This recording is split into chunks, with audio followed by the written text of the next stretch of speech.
Folks, I do want to welcome you. We are starting off our Fireside Chat series. My name is Gray Campbell. I'll be the moderator today. We are going to be learning about America's best kept secret, which is primary care. We are featuring Ernest A. Clevenger III. He goes by Ernie. Hi, Ernie. How are you? Gray, I'm well. Hope you are. I am too. Thank you. We also have Heath Potter here today. Hi, Heath. Heath is... Excuse me, everyone again. Looks like we got a pretty good crowd today. Heath is the Chief Growth Officer here at 6 Degrees Health. I work for 6 Degrees, Degrees Health as well. What do? We keep your healthcare costs down up to 40% on our cost containment solutions. We work to eliminate the stress of claim management with our customer-centric support team. And we really do meet the specific needs of your business with our customizable healthcare solutions. I'm pulling this directly from our website, folks. Go check it out, 6degreeshealth.com. But enough about us. Let's get into the topic today. We're going to learn about Ernie. We're also going to dive into primary care and why we believe it should be the center of your self-funded plan.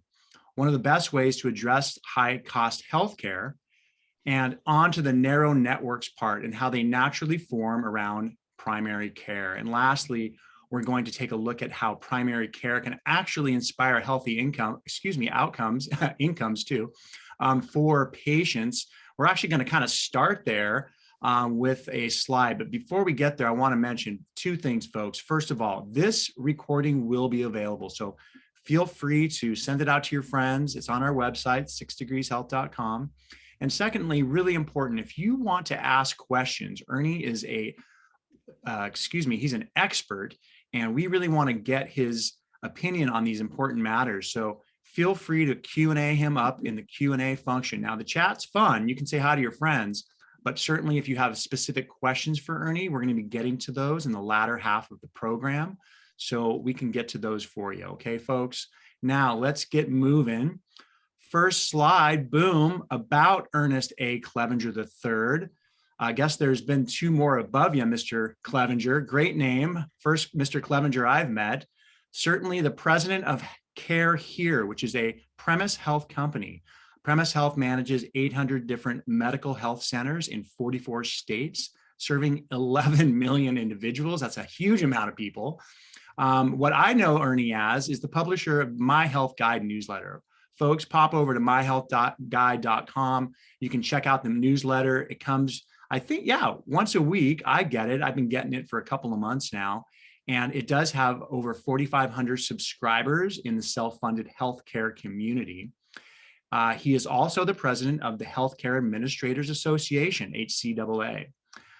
His education includes a BA in mathematics from David Lipscomb University, an MBA from Vanderbilt, FLMI from Fellow Life Management Institute. And what I like the most is that he's got a black belt. Ernie, how long have you had a black belt? I've had it for 7 years. Wow. I am very inspired. I've always wanted to dive into that. So Ernie, really stoked to have you here today. Certainly when it comes to seeing folks like you, meeting folks like you, it gets me really excited. And I'm curious, first of all, how long have you been providing the MyHealthGuide, Ernie?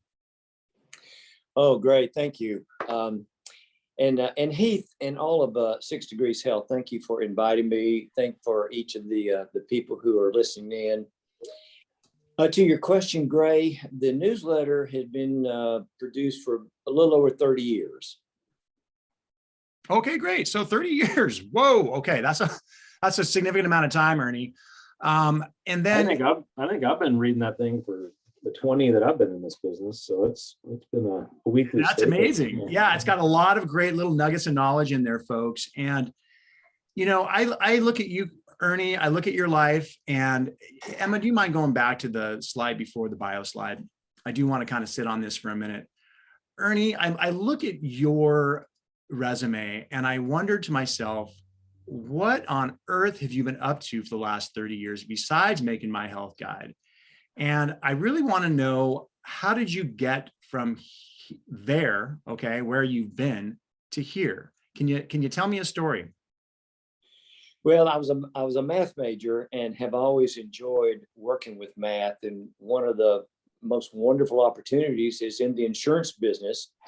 And so I started out as a stop loss underwriter. Okay. And continued to underwrite. Later became president of a life company.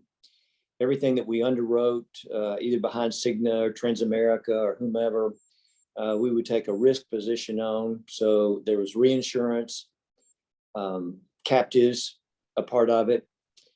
And from there, I felt like we could do more with providers and medical, and worked with Vanderbilt and Duke and Emory, NYU, Mount Sinai, WashU, and OHSU in order to try to develop a body of knowledge for the evidence-based medical guidelines. And finally started the on-site clinic company, CareHere, a little over 20 years ago, with 3 Ps sitting around a table. Okay. There was P for the provider, there was a P for the payer, and a P for the patient. And with that kind of collaboration with the evidence-based medicine, we started on-site clinics with CareHere, and it grew remarkably. Well, listen, folks, we are going to talk about those 3 Ps specifically. We're going to get into the patient part quite a bit today. And I think it would make sense for us to move on to the next slide and really get into the sort of story here about, what it looks like in this country with folks and their health and their life expectancy. For me, for example, I've been kind of watching the life expectancy in this country drop through COVID. And, it concerns me. I'm a middle-aged person myself, and I want to live as long as I can, right? And so, Ernie, talk to us a little bit about life expectancy and health spending in this country and how it compares to some of these other countries on the map here. Our theme here is talking about primary care. Okay. And our theme, what I would like to submit, Gray, to you and Heath and others, is if we could raise primary care, we're going to have some good things happening, such as a mediation in cost and people living longer. So I wanted to share a couple of charts, a couple of data points that supports that concept. And you're looking at a chart now that is showing along the x-axis cost per employee per year. And along the y-axis, we're looking at longevity. How long do people live? And all those blue dots that are in there are different countries. And generally, the more you spend, the longer you live. That's intuitive. However, there's an anomaly. It's the one with the red arrow, and that's the US. We spend more, but friends, we don't live as long as a cluster of other industrialized countries like Great Britain or Japan or Switzerland or similar. So what's happening here? And so this chart is to show the outlier of the US with respect to all of the countries that generally follow that line. Also notice you keep on spending, you don't live longer. So there is a law of diminishing returns. Right, straight up economics. Well, cool. Let's bump over to the rest of the presentation here. You've got a few more slides. And, I guess as you're talking here, Ernie, I just want to say, from when I was a kid, I remember the sort of primary care doc being at the front of every bit of medicine that you can imagine. You go to your doctor. I remember going to my doctor. And when did that start changing? And we'll get into how it's changing back, but just give me a historical context of when things started kind of going awry with that. Yeah, Gray, I'm older than you. And I remember our family doctor.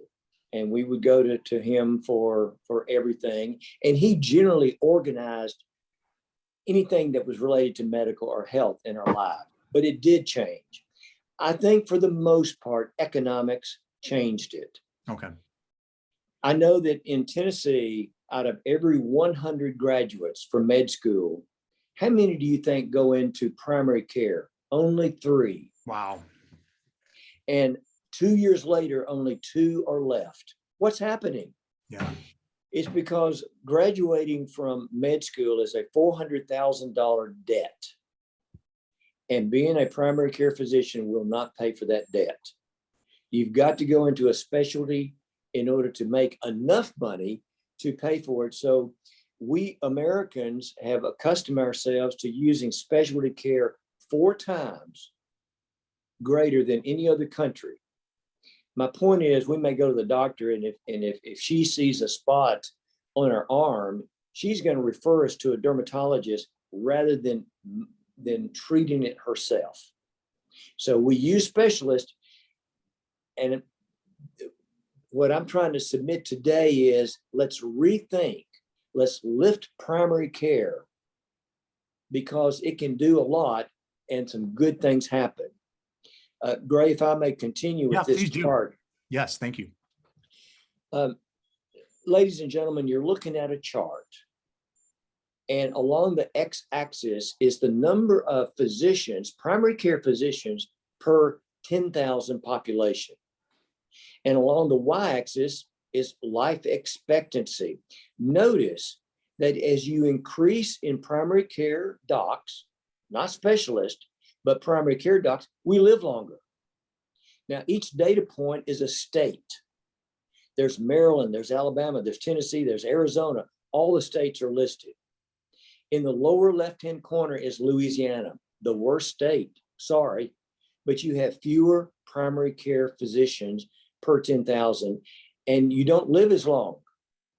In the upper right-hand corner is Hawaii. It has the most. And there seems to be a line of best fit. So there's at least a statistical suggestion that the more primary care physicians you have per 10,000, the longer you live. No, that's impressive. I believe it. Let's move on to that. There we go. This one's good too. Keep talking for us, Ernie. Yeah, those 2 prior charts that we looked at, they were developed over 20 years ago and they were updated.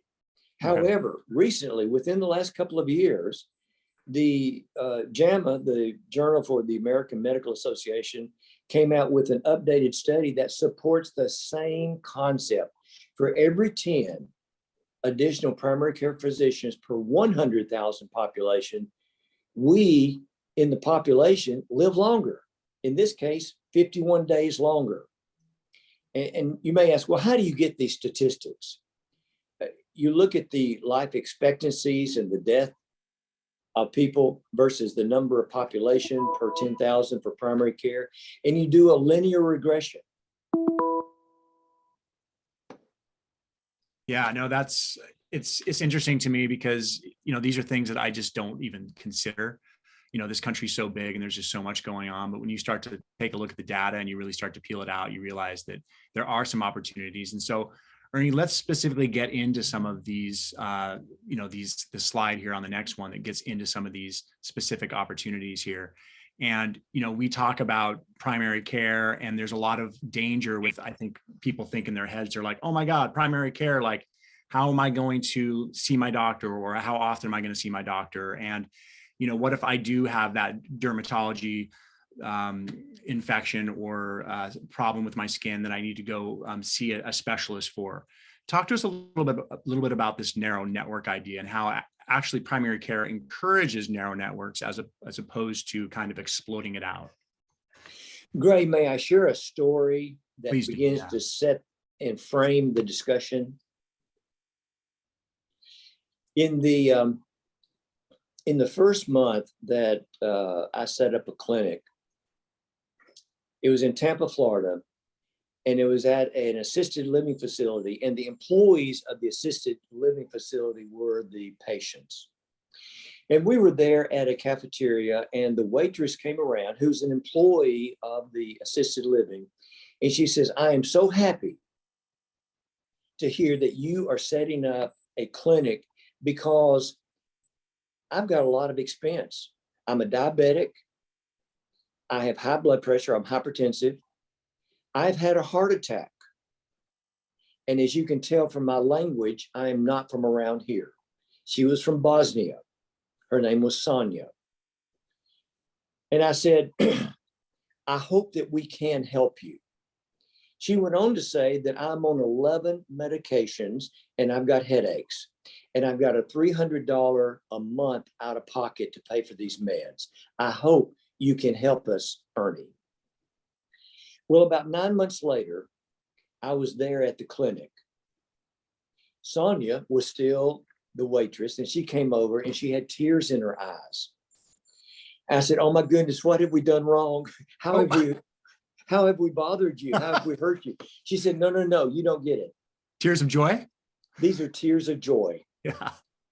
She said, "I want you to know that I'm now working with Dr. Gross. He's the primary care physician, Dr. Andy Gross.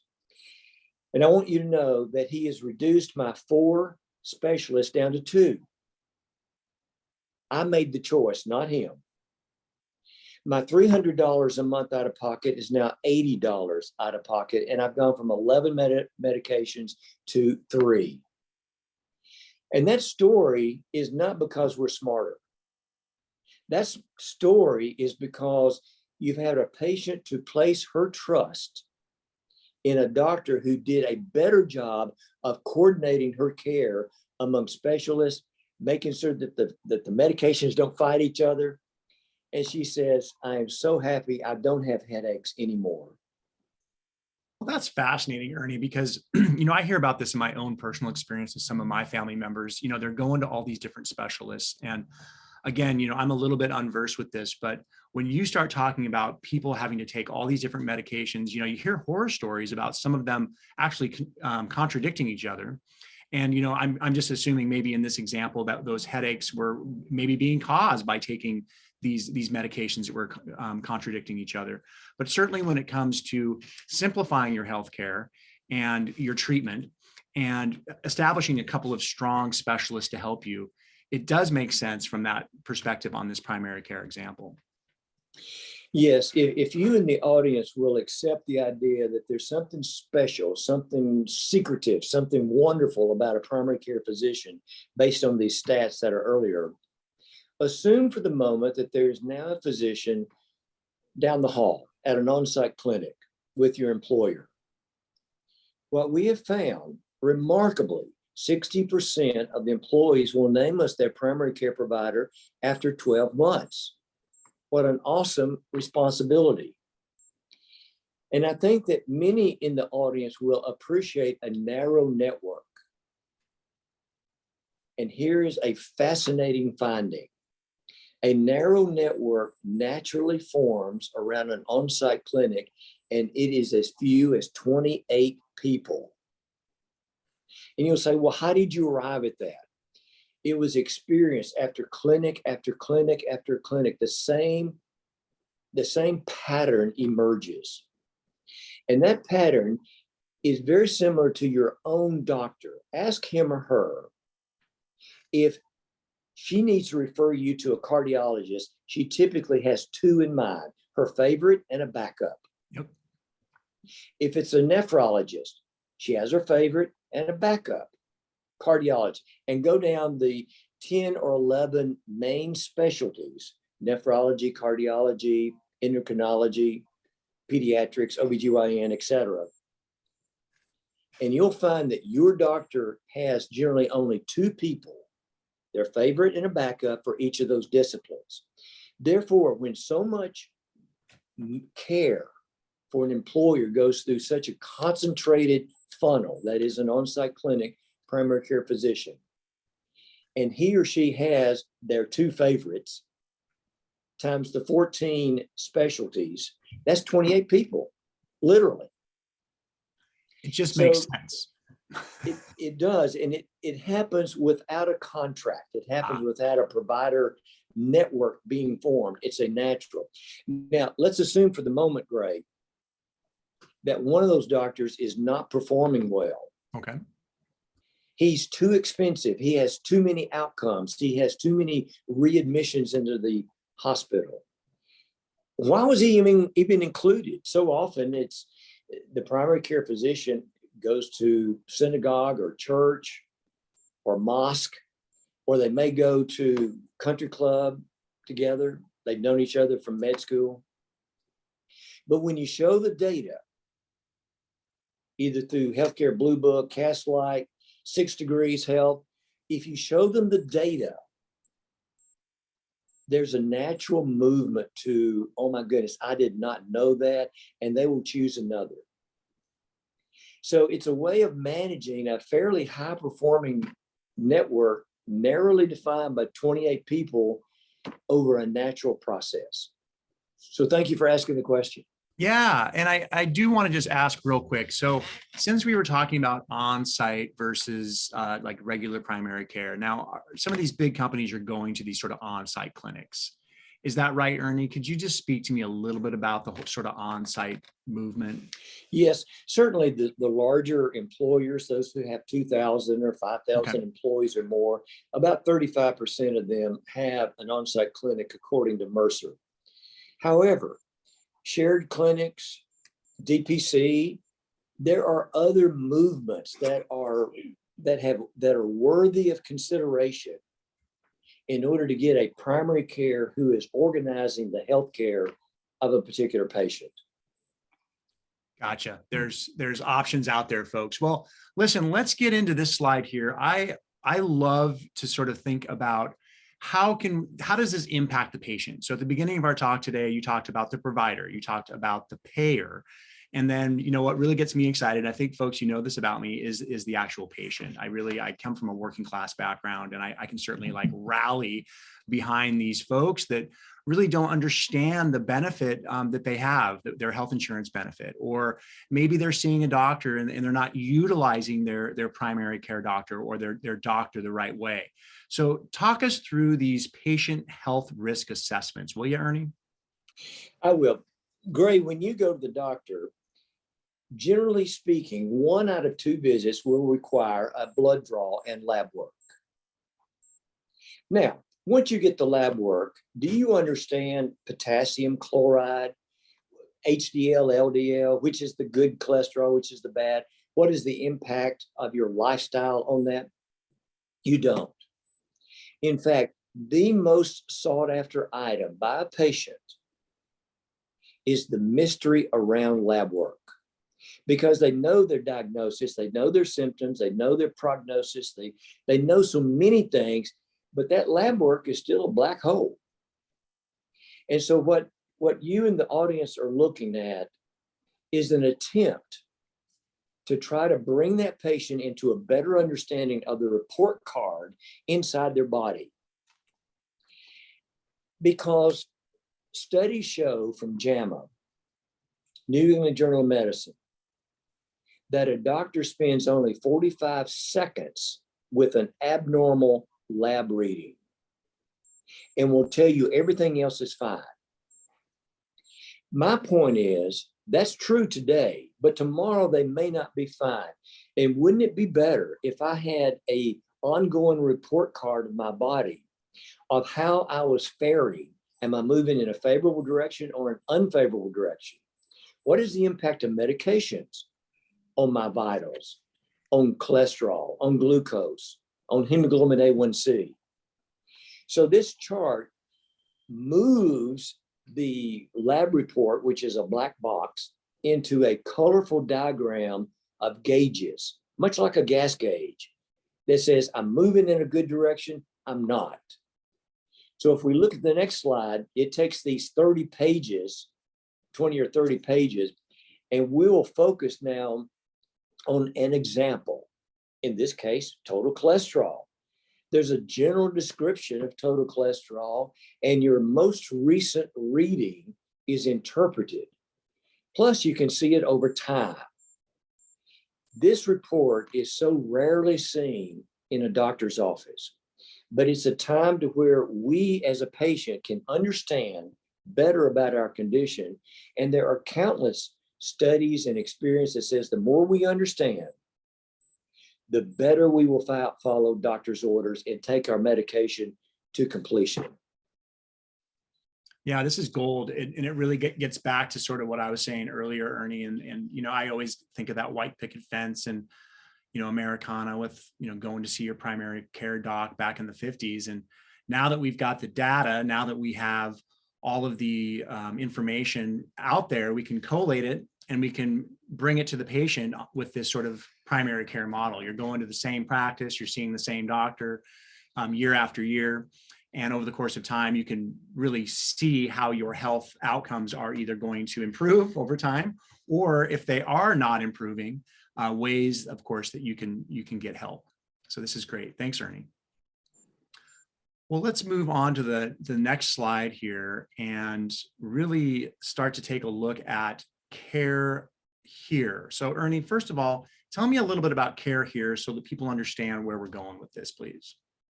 CareHere is a firm that will place a doctor, a nurse practitioner, the entire operation inside the offices of an employer. So the employee and family members go to this individual, to this on-site clinic. There's no copay, there's no deductible, there's no wait. These are scheduled appointments. And if you need medication, you walk out with it at no cost. So employers say, how can you give away all this stuff?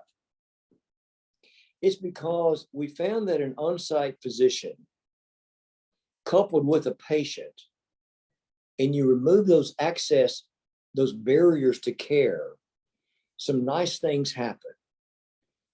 Employees, patients begin to understand better. They will ask questions that they're a little bit afraid of asking in another setting, to where the aggregate, you're catching conditions early, you're managing it better.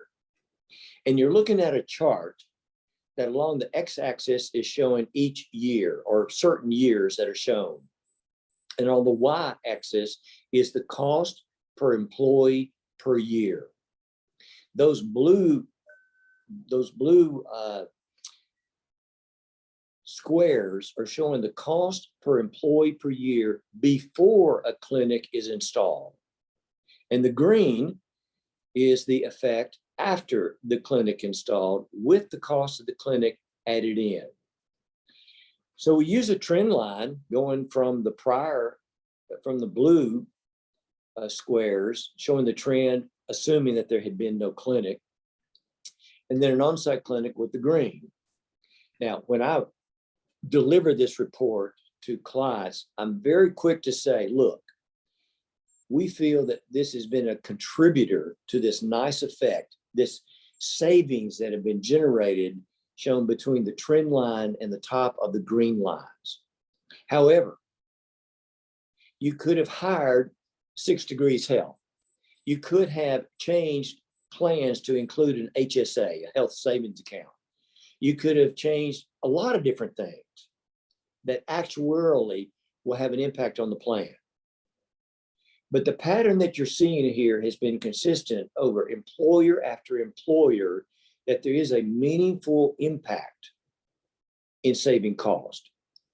So part of this secret sauce, this primary care, this emphasis on primary care, the improved relation between patient and doctor, the knowledge, the dispensing of med, all come together to generate an outcome that you're looking at a screen now. So we're talking about healthier patients. We're talking about this sort of driving toward a narrow network, which benefits everyone. And then obviously, and I should have mentioned this earlier, but cost savings. Okay, we're talking about cost savings for the plan. And on a per employee per month or per member per month, however you're billing it out, folks, you're seeing some significant savings for the plan down the road. That's what I'm hearing, Ernie. Yes, as a spec and ag underwriter many years ago, I used the aggregate report as the basis to generate the chart that you see on the page today. And we're looking at all costs, not just primary care costs, but inpatient, outpatient, DXL, specialty care, et cetera. Can that on-site primary care physician have an impact well beyond primary care? I believe the answer is yes. I believe the data supports it. And I believe that's where America needs to go, is to lift up primary care. Yeah, I believe it. I agree. You've sold me. Thank you. Yeah. Well, listen, folks, this last slide kind of recaps what we've been talking about. We're really focused on primary care being at the center of your your self-funded health plan, because it really does encourage the healthy living for these folks.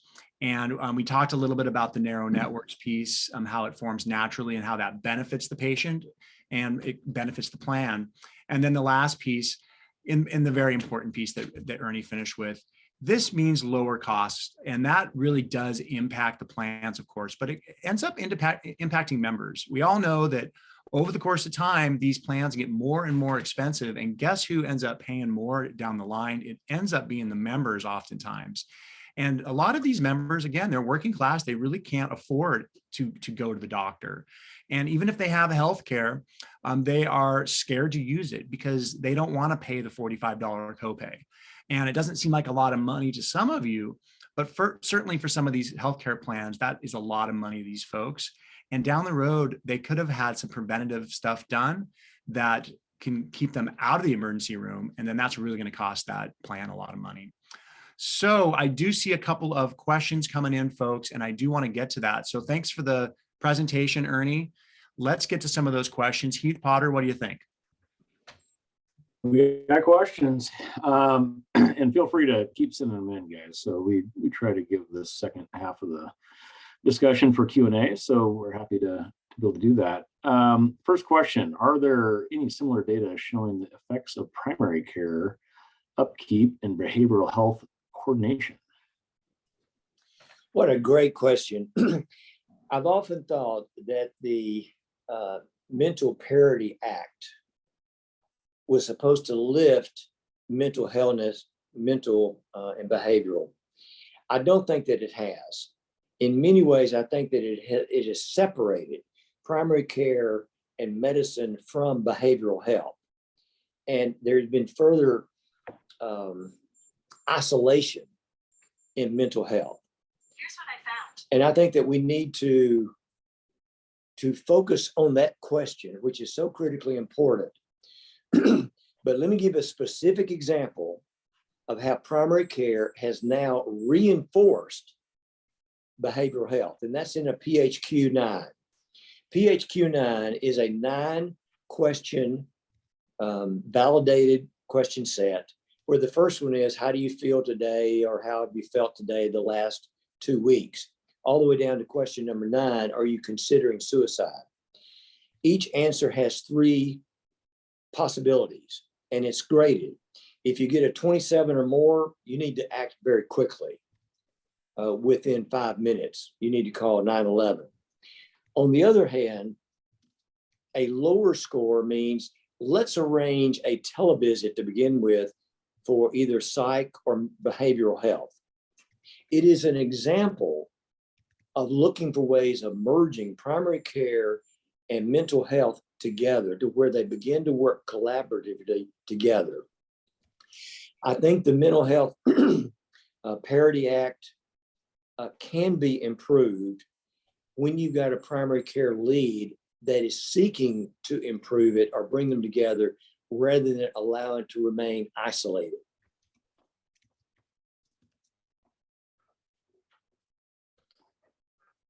Well, I'm learning things, I'll tell you that. Yeah, that's a complex one. Yeah. See that out here on the West Coast and some of our cities too. It's become a major issue. All right. As far as the narrow network of primary care providers, how would you go about increasing the number of providers in the states with lower concentrations of providers? You've got to pay them more. The primary care physician earns from $175,000 to $250,000 a year, or about $80 or $90 per hour. A specialist is earning about $400,000 and up. To attract a resident leaving med school, it's going to take money. All right, how do we get the money? We in the insurance, particularly in the self-funded arena, since the employer is paying the bill, if we were to pay more for primary care and less for specialty care, it is a start. Now, people have already used reference-based pricing, negotiated networks, and other means in order to lower the cost reimbursement to a specialist. But I ask all of us on the phone to consider, how can we boost the cost paid to a primary care physician? In Germany, the primary care physician makes more than the specialist. A Wow. fascinating finding. Yeah, no, that's fascinating for sure. Wow. Good answer.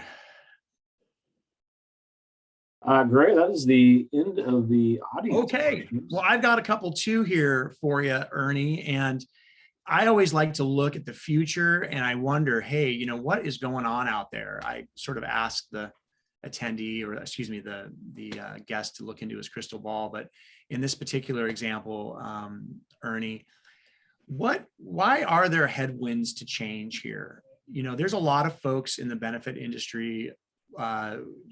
We call them clients here at 6 Degrees Health. These are the plans that are spending the money on their members. And why aren't they moving quicker into this direction if we can see so many cost savings?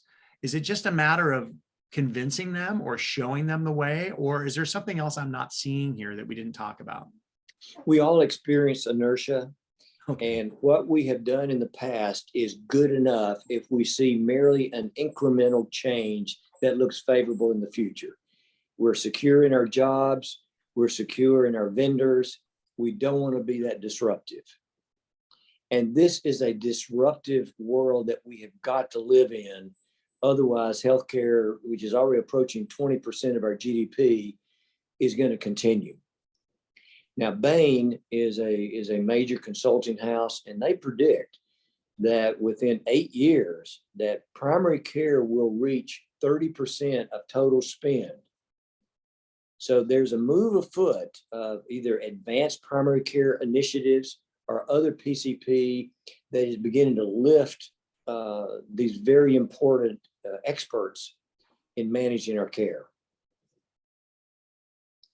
No, super impressive to think about that. I mean, you're right, inertia. Also, I mean, I don't want to call it laziness, but I mean, I've kept my same cable subscriber for years because I'm kind of lazy about changing it. I had a new cable subscriber show up the other day on the street and he's like, hey, I want to sell you a new plan. I'm like, what I've got works, you know, it works fine. Now, are there cost savings for me? I didn't even ask. So I need to start asking. And we're encouraging these health plans out there, or these folks in the benefit industry who are listening in, you know, ask around, try to find some options out there for how you can take advantage of some of this primary care stuff. And so, Ernie, I do want to ask you this because we have talked about direct primary care in the past, and I know we discussed it a little bit earlier, but what do you know about DPC, you know, versus kind of what you're talking about with the primary care stuff? Like, are we seeing more people move into that model? And can you maybe explain for the audience what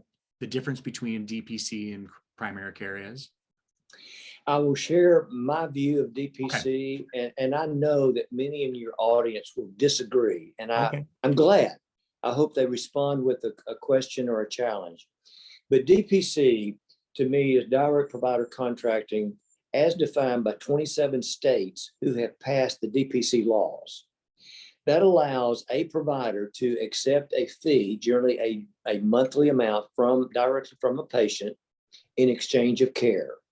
We've seen it with VIP MD, we've seen it with concierge medicine, where a doctor has maybe 2,000 patients. They go down to 600 patients, with each of the 600 paying anywhere from $50 or on up per month in order to have unlimited use of the DPC, of the primary care doctor.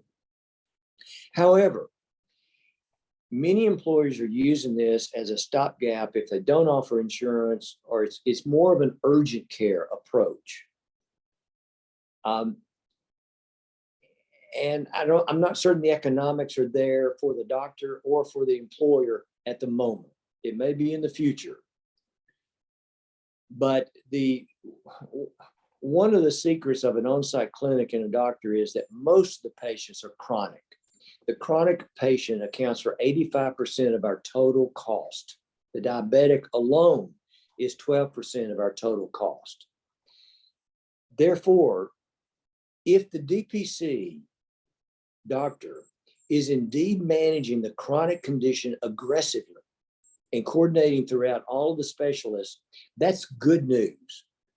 I've not seen that occur very much. So the verdict on DPC for the future is still out for me. All right. I just learned a lot. Thank you so much, Ernie. Heath, I see another question popping up. Yeah, we got a long one here. I'm going to give the Cliff Note version of it, but basically it's acknowledging your statement, Ernie, about paying, primary care more, but also recognizing that the cost of healthcare is already high. Is there a way we can get higher utilization, more participation in primary care without paying those individuals more money? Or is there a shift that takes place? I think is what I would add to that to further that discussion. I hear two comments. One is there a way to shift more of the utilization to primary care and not have to pay them more? I would argue, let's pay them more. Let's pay the primary care physicians a lot, because care through a primary care physician is going to necessarily lower the referral rate to specialists and the admission rate to hospital to greater cost areas.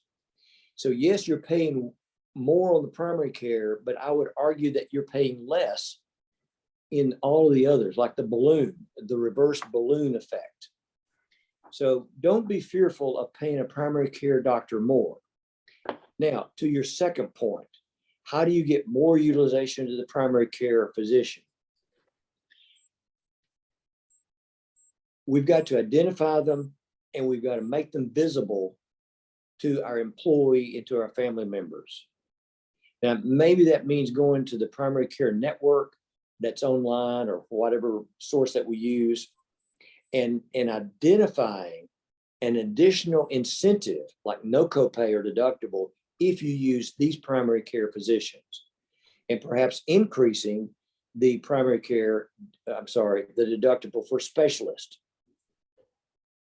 So it tilts the choice of a provider in the direction of a primary care physician in the mind of the patient who's making the decision. Yeah, what you're doing is, again, plan design, getting in there and tweaking that car a little bit to make it run differently. That's what I hear, Ernie. Okay. Yes. Awesome. Another one came in. Perfect. Can the narrow network approach be implemented in the commercial healthcare market? I think the quick answer, the fast answer is yes, because if you can identify a physician, either through DPC or an on-site clinic or elsewhere, to funnel most of your employee and family members' activity, that narrow network has already naturally formed. Now go to the next step. Make certain that the primary care physician has the tools to identify that they've chosen the right specialist, those that have quality outcomes, value-based care at a reasonable cost, not the lowest cost, a reasonable cost. And what you're doing is optimizing the network. Now, do you need a network contractor to go out and identify? I don't think so. Start with a good quality primary care source. Learn what their natural referral patterns are and improve those natural referral patterns. Let them do the work that a provider contractor would have done. Yeah, when you think about one of our core businesses with reference base, we love seeing the primary care model built into it because it creates a referral channel that allows you to avoid some of the landmines that can be out there otherwise. So we like seeing it built into our solutions as well. All right, questions keep coming in here. Why don't you believe in the compensation be enough in the DPC model, since physician is the one who set it up? I did make a comment earlier that I can and would believe in it if the DPC physician takes full responsibility of the chronic patient, the diabetic, the hypertensive, the COPD, and manages aggressively the network around that patient. Unless you do that, all you're doing is just continuing to grow the cost. You're not managing the cost. So if the DPC physician will achieve that goal, that's good news. I'm for that. I've just seen it rarely applied.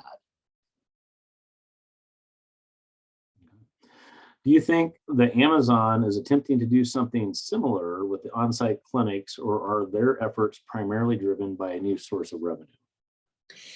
Clearly, it's driven by a new source of revenue. Amazon has already announced the closure of Amazon Care, which is a telehealth. So you would think out of COVID that Teladoc has done so well that surely Amazon Care with its telehealth would have done well. Not so.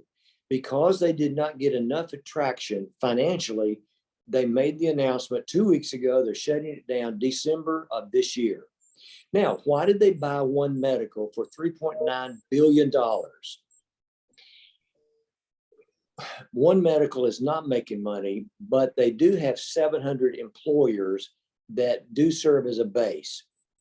So if Amazon can expand that One Medical base and then couple it with the Amazon Pill Pack, which is the home delivery of medications, then they might have a future that they can get a very nice financial return, much like what they've done with Barnes and Noble and the bookstores and the Amazon story that we know so well.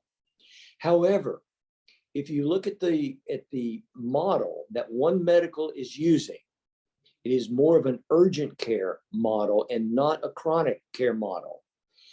And those of us in the self-funded space, we know that most of our cost, 85% of our cost, is coming from the chronic patient. Therefore, Amazon has got to push One Medical to be focused on chronic care for it to be a viable model. Otherwise, it will be short-term, like Amazon has determined on Amazon Care. Wow. You know what I love about Fireside Chat, Heath, is that we get into these conversations about things. And I had no idea we'd go here today, but this is really great stuff, Ernie. Thank you so much for bringing in, obviously, the primary care discussion, learning more about DPC. But then this last piece, I'm learning about, the reasons behind why companies like Amazon have either accepted this model or like embrace it, or in this case, ditched it. So it's really, really good fodder. Thank you, Ernie. Heath, anything else to add? No, I got two things. These are ones that I jotted down, but do you see any direct impact on high cost drugs and any data to support that? Yes, high cost drugs, specialty drugs, infusion, et cetera, and musculoskeletal claims are the two fastest growing areas. They're the fastest growing in the stop loss arena. If you look at Sun Life, you look at Tokyo Marine, you look at any of the studies that they're putting out, those are the two fastest areas of stop loss claims. They are also fast growing under the first dollar claims that we self-funded employers have got responsible for. Granted, I know we've got responsibility for all of them, but we do get reimbursements on the stop loss for the high dollar claims. But to your point, Heath, yes, specialty drugs, and particularly as the designer drugs become better adapted to our own DNA through pharmacogenetics and other means, those costs will continue to go up. They'll be very effective, but we've got to focus on a way to make it reasonable and workable for the specialty drugs and the infusions. Excellent. All right, so here's your softball pitch, Ernie. And one, I just want to thank you for being here. I know it takes a lot of time setting these up and multiple meetings leading into them, but appreciate you on here sharing your wisdom. But I think, as everyone's looking at their January 1st renewals, making plan changes, and like you said, a lot of times people's first action is no action. What would you suggest to folks to really consider as far as next steps in the big takeaways here to put something like this in place. Well, if I was working on a renewal right now, I would guard against a knee-jerk reaction to the sudden growth in claims because of the pent-up demand in COVID. Admittedly, as the great resignation becomes the great regret, and I try to get back into a job, I will need claims. I will have this pent-up demand, and there's going to be a claim push that could push renewals for January 1. Just be mindful that it's probably a bump and it will come back down to more of a normative state. However, for the long term, if the Bain study is correct, that primary care will be at 30% of our total spend within 8 years, and it will go up from there, I would spend some time studying the value of primary care, how to beef up a network, how to narrow the network, how can we run more activity through primary care, how can we educate patients, our employees, our family members of the value of primary care. That's where I would spend study in order to refine and optimize that process in the long term. Absolutely, 100%. Thank you so much, Ernie. Heath, you stole my thunder. Ernie, your wisdom, your knowledge. Thanks for all of this. I really am so glad you've been a real educator for me today, and certainly through the newsletter. Again, folks, My Health Plan? My Health Guide. I'm sorry, Ernie. My Health Guide newsletter, folks. If you're interested in receiving that, it's a once a week newsletter. You can reach out to Ernie at Clevenger at myhealthguide.com if you have any more questions. You can also reach out to Heath Potter. He's our Chief Growth Officer here at 6 Degrees Health. If you have any questions about some of the stuff we talked about today, or if you want to learn more about 6 Degrees Health and what we do, we are a fascinating company, folks. We are a solutions-based cost containment company. We do reference-based pricing, transplant surgery network. We do a clean claim review on the payment integrity side. We also do some out-of-network business as well, and certainly Heath can answer those questions for you. We have created this fantastic software. It's called MediV. It's a medical benchmark software. So you can learn about what folks are paying for medical care across the country. Now, visit our website to learn more about some upcoming chats. We have Joshua McGee. He is the VP of Program Development for Amwin's Group Benefits. And we are going to get into stop loss next week. It's been a couple of years since we hit hard on stop loss. I always enjoy learning about stop loss myself, folks, and we are going to take it to you next month. It is October 18th, 2022 at 11 a.m. Pacific time. Please join us Fireside again. I see one more Q&A came through. Heath, is it important? We got a few minutes left. I don't know what this means, but maybe Ernie will. Is the Bain study, the Bain Capital P company, looking to add PC physicians? Yes, in the sense that Bain intends to invest in startups and other ventures that feature primary care. So yes, and I will, Gray and Heath, I will get that Bain study and forward it to you so you can have that available for any of the listeners. I want to thank all of you who dialed in today to listen. Yes. For your questions. I want to thank Gray. I want to thank Heath, 6 Degrees Health, for putting this together.